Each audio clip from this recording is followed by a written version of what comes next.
বাংলায় গিয়ে তরফ থেকে দেবপ্রিয় বোস। এখন আমরা এসে গেছি শক্তি পাণ্ডের বাড়িতে। মানিকতলা যে বিধানসভা উপনির্বাচন, সেইটার যে ক্যান্ডিডেট শক্তি পাণ্ডে, মানে সাধন পাণ্ডের ওয়াইফ। তো একটু দেখে নেব যে লোকে কি বলছে, আর দিদির থেকে একটু জেনে নেব যে ইলেকশনটা কেমন হচ্ছে বা কেমন হলো, বা দিদির কিরকম কি ভাবছেন এই ইলেকশনটা নিয়ে। অসুবিধা খুব সুন্দর, কোনো অসুবিধা নেই। মোটামুটি খুব একটা সময় লাগেনি। না না, একদম খুব ইজি সময় আছে, খুব ফাঁকা ফাঁকা, আর প্রশাসনের লোকেরাও ঠিকঠাক সঠিকভাবে হেল্প করেছে।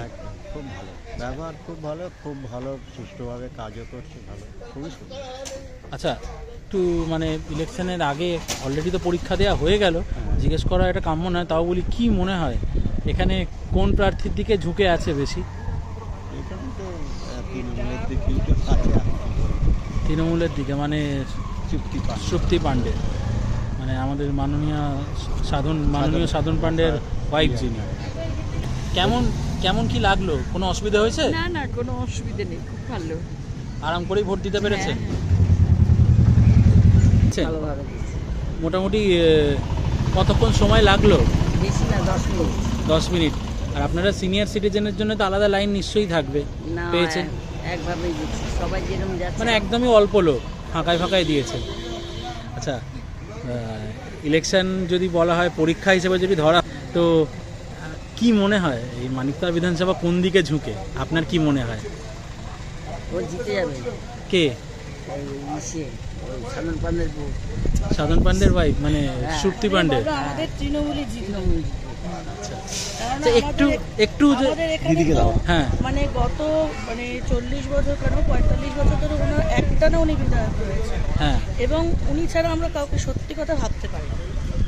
কেননা আমাদের উনি শুধু বিধায়ক না, উনি আমাদের অভিভাবক, আমাদের পাশে ভালো মন্দ খারাপের দিনই উনি ছিলেন।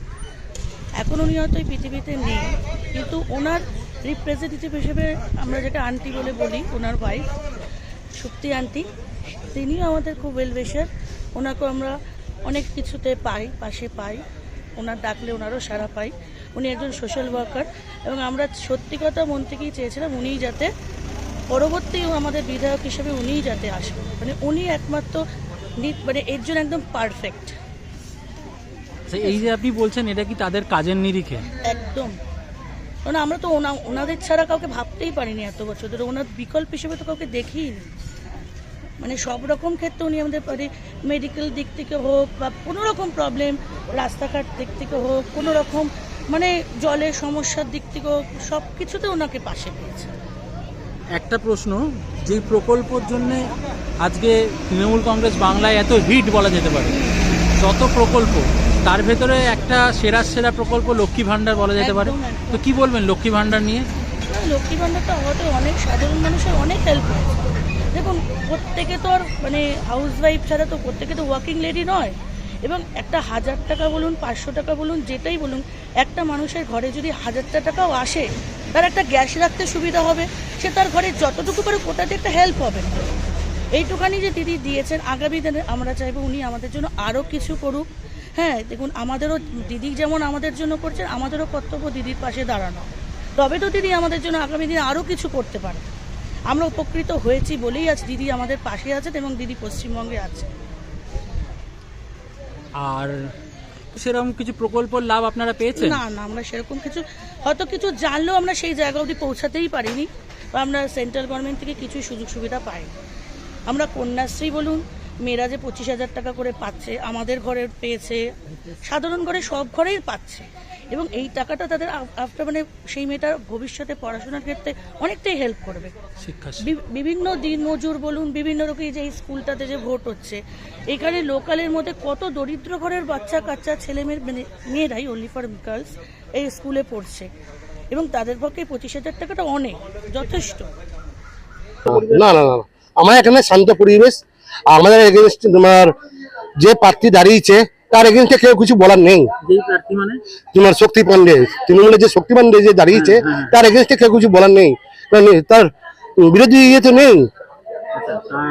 মানে এটা কি বলছেন যে এটা কি সেই সাধন পাণ্ডে, মাননীয় সাধন পাণ্ডে যিনি এখন আর নেই, ওনার গুডউইল নাকি মমতা ব্যানার্জির কাজ? দুজনেরই, মমতা ব্যানার্জিরও তোমার গুডউইল এবং সাধন পাণ্ডেরও গুডউইল। মানে বলছেন, আপনি এক কথায় বলছেন যে এখানে ওনার কোনো বিকল্প নেই। হ্যাঁ, না আপনি বলছেন মমতা ব্যানার্জির না, মমতা ব্যানার্জি নয়, বলছি মানে এখানে শক্তি পান্ডের কোনো বিকল্প নেই, মানে হ্যাঁ। বলা যেতে পারে মানিকতলা ওই দিকেই হেলে আছে। হ্যাঁ 100 বার, মানে আপনারা আশাবাদী যে শক্তি পান্ডে শক্তি 100 বার সময়ের অপেক্ষা জিতে গেছে। হ্যাঁ জিতে গেছে, অলরেডি জিতে গেছে। শক্তি পান্ডে জিতে গেছে। এই ভোটটা এতদিন ধরে আটকে যারা রেখেছিল, মানুষ তার বিরুদ্ধে রায় দিচ্ছে, অলরেডি বিরোধীরা বুঝতে পেরে গেছে, তারা এবার এজেন্টও দিতে পারেনি বিভিন্ন ইয়েতে। শক্তি পান্ডে জিতে গেছে, শুধু সময়ের অপেক্ষা, আর কিছুই না, শুধু সময়ের অপেক্ষা।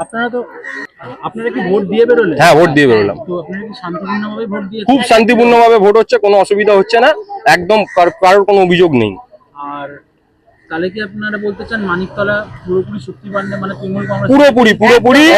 পুরোপুরি বিরোধীরা 2.5 বছর ধরে ভোট হতে দেয়নি, মানুষের উন্নয়ন আটকে রেখেছিল, বিধায়ক তহবিলের টাকা আটকে ছিল, সেই টাকা ইউজ না হয়ে ফিরে গেছে, মানুষ তার বিরুদ্ধে রায় দিচ্ছে।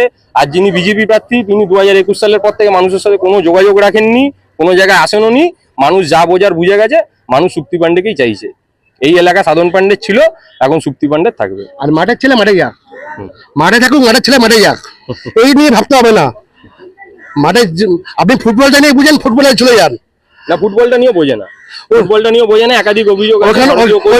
ওইখানে খাবলা করেছে, ওইখানে তাড়া দিয়েছে, ভারতীয় কোচ বলে উনি খাবলাবাজ। যিনি থাকলে কোনো উন্নতি হবে না। আর তার থেকে খাবার যেত আর উপরে যে বসে আছে নরেন্দ্র মোদী, বলেছিল 15 লাখ টাকা দেবে, কারণ 15 লাখ টাকা ঢুকেছে অ্যাকাউন্টে, সব থেকে খাবলাবাজ ওরা। আর বিজেপি নামক এমন যিনি হাসিনা সিং, যারা বিজেপিতে ঢুকছে তারা ধোয়া তুলসী পাতা, আর তৃণমূল চোর, ও তার থেকে চোর তো ওরা, বিজেপির সব থেকে চোর।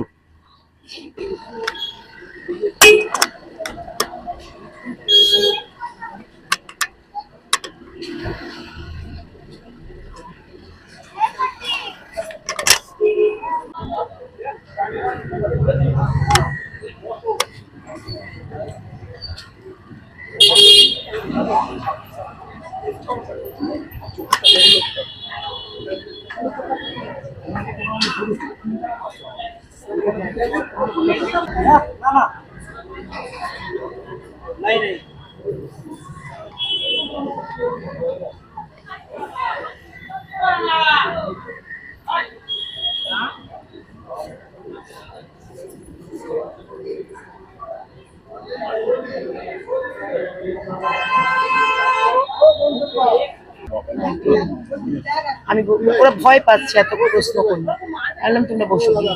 আমি বুঝলাম যে যখন পায় না ওরা, তখন ওদের কাছে অনেক টাকা, তো সামান্য টাকা দিয়ে মানুষকে এইভাবে বসিয়ে দেয়। তার জন্য তাকে কিছু করতে হয় না, সে বসে থাকে। সেটা ওনার পক্ষে তো ভালো নয়, কারণ সে যে কাউকে চ্যালেঞ্জ করবে বা কিছু করবে সেটা সে পারবে না। মানে is not from this part, তো এই পার্ট কেন এই ওয়ার্ডেরও নয়। যাই হোক, সেটা ওনাকে বোধহয় মানায়। এরপরে উনি এইরকম টুকটাক ছেলেরা কিছু করলে সেইটাকে হাইলাইট করে হাইকোর্টে কেস। এখানে তো ওরাই তো গন্ডগোল করতে পারতো, আমার কথা নয় তো, ছেলেদের কথা। আমি ওই দিকেও দেখলাম, এদিকে কত নাম্বার পার্ট? 25-26। আমি যদি ভদ্রলোককে নিয়ে এসে বয়ান দেয়, বেচারি হয়তো মারি খাবে। দাদা ওদের কাছে দাদার মতো ছিল, কারো কাছে বাবার মতো ছিল, কারো কাছে জেঠু ছিল। মানে দাদা যেতে ওদের যে হাউ হাউ করে কান্না, সেটা একটা পাবলিক রিপ্রেজেন্টেটিভের জন্য ছিল না, এটা মাস লিডারের জন্য ছিল। আমি তার স্ত্রী, আমার তো দায়িত্ব বর্তায় ওদের আদর করে আপন করে দিলাম।